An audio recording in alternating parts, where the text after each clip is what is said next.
Media సోదరులకు అందరికీ పేరు పేరున నమస్కారాలు. ఈరోజు మా ఇన్ఛార్జి మంత్రి గారు, వరంగల్ జిల్లా ఇన్ఛార్జి మంత్రి గారు, పొంగులేటి సీనన్న గారు, అదేవిధంగా సహచర మంత్రులు, అదేవిధంగా మా జిల్లా నరేందర్ అన్న గారు, మేమందరం కూడా ఈరోజు కేసీఆర్ గారి యొక్క స్పీచ్ చూసినప్పుడు ఒక నియంత అధికారం కోల్పోయిన తర్వాత వచ్చి ప్రజల దగ్గరకు వచ్చి కన్నీళ్లు పెడతా ఉంటారు. అది ఈరోజు ఆయన చేసినటువంటి కార్యక్రమం తప్ప అధికారం పోయిందనేటువంటి అక్కసు దాన్ని వెళ్ళగక్కుతూ ఎవడైనా రజతోత్సవ సభ జరుపుకుంటే వాళ్ళ త్యాగాలు, వాళ్ళ విజయాలు, లేదా రేపటి మా పోరాటం ఇది అది అని చెప్పుకుంటారు. కానీ మరి ఎంతసేపు బాధ అనిపిస్తుంది అని బాధపడుతున్నాడు. ఎవరి కోసం బాధపడుతున్నావయ్యా? కేవలం అధికారం పోయిందనేటువంటి బాధ. అధికారం పోయిన తర్వాత నీ కుటుంబంలో అనేక చీలికలు పేలికలు, అనేక ఆస్తులు అటు ఇటు అవుతున్నాయి, బజార్న పడుతున్నాం అనేటువంటి బాధ తప్ప ప్రజల గురించి నీకు బాధ ఉంటే గత 10 సంవత్సరాలలో నువ్వు ప్రజలకు ఏం ఒరగబెట్టినావని మేము అడుగుతా ఉన్నాం. నీకు నిజంగా ప్రజల మీద ప్రేమ ఉంటే అధికారానికి వచ్చే ముందు ప్రతి పేదవాడికి ఇల్లు ఇస్తా అన్నావు. ఎన్ని ఇల్లు ఇచ్చినావు? ఇందాక మా శ్రీనివాసరెడ్డి గారు అన్న చెప్పినట్టుగా 80,000 ఇల్లు ఇస్తే దాంట్లో బిల్లులు ఇవ్వకుంటే మొన్న మా పొంగులేటి శ్రీనివాసరెడ్డి గారి ఆధ్వర్యంలో సీఎం గారి యొక్క ఆదేశం మేరకు బిల్లులు ఇవ్వడం జరిగింది. అదే కాకుండా మరి ఇంటికొక ఉద్యోగం అన్నావు. మేము 10 నెలలలో 12 నెలలలో 59,000 ఉద్యోగాలు ఇచ్చినాం. అనేక మంది నిరుద్యోగులను వాడుకొని నువ్వు అధికారానికి వచ్చి వాళ్ళని అణిచివేస్తే వాళ్ళు చాలామంది ఆనాడు ఆత్మహత్యలు చేసుకున్నారు. అదే కాకుండా సర్పంచ్ల బిల్లులు, అబద్ధాలను 10 సార్లు చెప్తే నిజమవుతుందనే భ్రమలలో ఆ కుటుంబం ఉంది. అందుకనే పదే సోషల్ మీడియాతోటి కూడా తప్పుడు వార్తలు రాయించి మరి తప్పుడు ప్రచారం చేస్తున్నారు. కాబట్టి తప్పుడు వెధవలకు, తప్పుడు ఎవరైతే ఉంటారో అలాంటి వాళ్ళకు ఖచ్చితంగా కేసులు పెడతాం. ఈరోజు మరి ఏదైతే మా ప్రభుత్వంలో ఇండ్లు ఇవ్వడం జరుగుతుంది, ఉద్యోగాలు ఇచ్చినాము, పేదింటి ఆడబిడ్డలు ఎక్కేది ఏంటిది? ఎర్ర బస్సు. ఇవాళ మీ బిడ్డ అంటే సరే పెద్ద కార్లలో తిరుగుతుంది, చాలా మరి అనుభవిస్తుంది. ఉద్యమ ఆకాంక్షను వాడుకొని మీ కుటుంబం మీరు అధికారంలోకి వచ్చారు, 10 ఏళ్ళు దర్జాగా ఉన్నారు.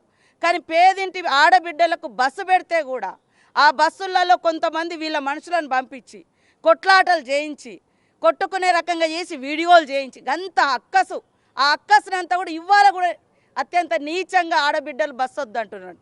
ఒక్కొక్క ఆడబిడ్డ ఇవాళ బస్సు వాడుకోవడం మూలంగా మినిమం 3-4 వేల రూపాయలు వాళ్ళకి ఆదా అవుతుంది. ఇవాళ నీళ్ళ గురించి అయ్యా నువ్వు 1000 కోట్లు మింగినవు తప్ప నీళ్ళు ఇయ్యలే. మా సర్వేలో బయటకు వచ్చింది.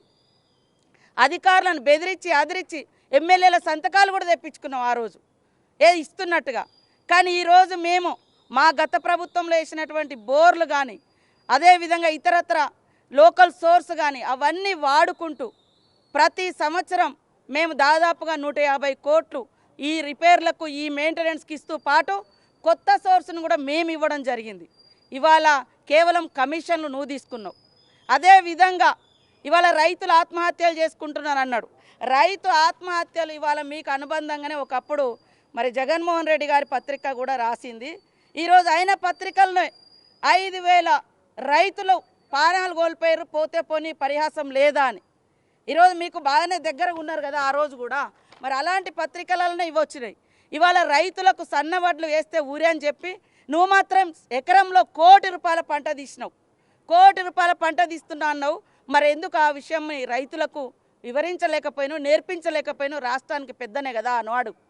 ఈరోజు పోలీసుల విషయంలో మాటకు పోలీసులను బెదిరిస్తూ ఉన్నాడు, మేము వస్తాం.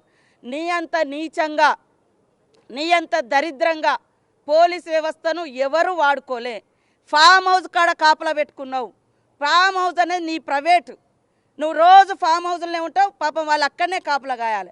ప్రజలకు రక్షణ కాదు, నీకు రక్షణ కాసే విధంగా చేసుకున్నావు. ఇది నీ పరిపాలన. ఇవాళ ఆడబిడ్డలకు బస్సు ఇస్తే నచ్చదు, పేదింటి ఇండ్లలో 500 గ్యాస్ ఇస్తే నచ్చడం లేదు, పేద కుటుంబాలకు ఇండ్లు ఇస్తే నచ్చడం లేదు, నిరుద్యోగ యువతకు ఉద్యోగాలు ఇస్తే నచ్చడం లేదు. మరి అదేవిధంగా ఇండ్లల్లో గుడిసెలల్లో కరెంట్ ఇవ్వలేను ఒక్కరోజు కూడా. ఆ రోజు నేను ఉచితంగా కరెంట్ ఇచ్చినా అని చెప్తున్నాను, నువ్వు మేము చర్చకు సిద్ధం. కరెంటు బిల్లులు కూడా కట్టకుండా 60,000 కోట్ల రూపాయలు 60,000 కోట్ల రూపాయలు బకాయి పెట్టిపోయినవయ్యా. ఇవాళ అప్పులు తెచ్చుడు గొప్ప అని చెప్తున్నావు. ఇవాళ మొత్తం అమ్మేసి అప్పులు చేసి ఇవాళ ఆ భారం అంతా ఈ ప్రభుత్వం మీద మోసి ఇవాళ మొసలి కన్నీరు ఒక నియంత వచ్చి మొసలి కన్నీరు గారుస్తున్నారు. 10 ఏళ్లలో నువ్వు ధర్నా చౌకను కూడా ఉంచలేదు. ఇవాళ మళ్ళా నీ సిగ్గుగా వచ్చి నీ బిడ్డ కొడుకు అల్లుడు వచ్చి ఆడ ఇందిరా పార్కు కాడ మేము ఓపెన్ చేసినటువంటి ధర్నా చౌకను వాడుకొని ధర్నాలు చేస్తారు, మొసలి కన్నీళ్లు గారుస్తున్నారు. ఇవాళ బహిరంగ సభను అడ్డుకోవడానికి ప్రయత్నించడం అంటున్నారు.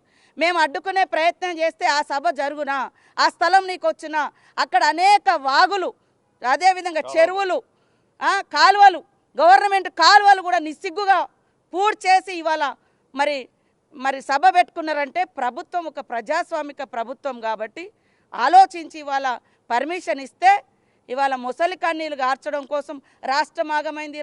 రాష్ట్రం ఎందుకు ఆగమైందా? నీ కుటుంబం అధికారం పోయింది కాబట్టి నువ్వు ఆగమైనటువంటి బాధలో నువ్వు ఉన్నావు. ఇవాళ అసెంబ్లీ అనేది రాష్ట్రానికి ఒక దేవాలయం, చట్టాలు చేసేటువంటి, సంస్కరణలు తెచ్చేటువంటి మరి గొప్ప చర్చా వేదిక అసెంబ్లీ అనేది. కానీ ఈరోజు అసెంబ్లీని కూడా సొల్లు కబురు అన్నావంటే, అంటే సొల్లు కబురు అన్నటువంటి ఈ మాజీ ముఖ్యమంత్రికి, ఈ కేసీఆర్కు మళ్ళీ అసెంబ్లీలో అడుగుపెట్టే అర్హత ఉందా? అసలు ఆ పార్టీ వాళ్ళు అసెంబ్లీలో అడుగుపెట్టే అర్హత ఉందా అని నేను అడుగుతున్నా. అంటే మీకు అధికారం ఉంటేనే అసెంబ్లీకి వస్తారు, అధికారం లేకుంటే అసెంబ్లీకి రావంటే అసలు నువ్వేం నాయకుడు అంటున్నా?